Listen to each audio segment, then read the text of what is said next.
So yun guys, may nahunt na naman tayo sa 7-Eleven. Yan, bigyan na naman tayo ni ate ng malupit. Yan, malupit na Hot Wheels. So yan, sa pag-iikot-ikot natin, nakachamba na naman tayo. Yan, ito ko sa inyo. Resibo. So itong ang angas nito guys. Ito ko sa inyo. Yan guys oh. Nakikita nyo yan guys oh. Toyota Supra yan guys. Ang lupit nyan. Ito yan. Ang ganda nito guys, promise. Ang ganda ng kulay niya no. Ang ganda ng pagkakapaint niya. Metallic green. Yan kung makikita nyo guys. Yan parang may mga glitters.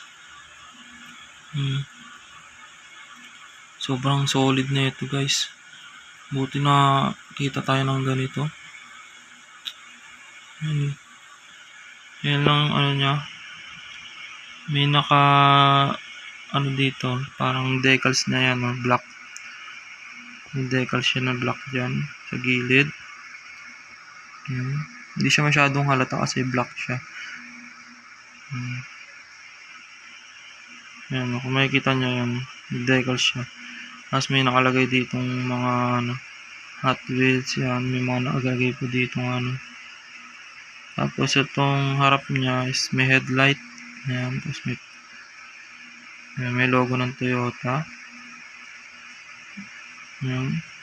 Dito sa likod is wala na nakalagay na details pero solid pa rin.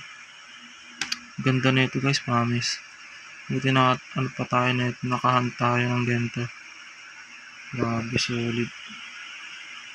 Yung mags niya is gold. Hindi ko alam gold ba to, bronze. Para siyang bronze. Yan. Maintab na bronze. Dito ko na ano sa kulay niya kasi ang ganda talaga ng kulay na ito guys. Metallic green. Yan. Yung mga glitters makita nyo sa video. Kaya yung mga nakakahunt na ito, sobrang solid yan. Yan, swerte nyo makakuha rin na ito eh. Yan, Toyota Supra.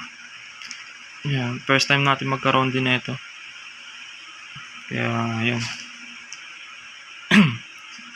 Ano niya kayo, subscribe na kayo dyan para update kayo sa mga next video natin.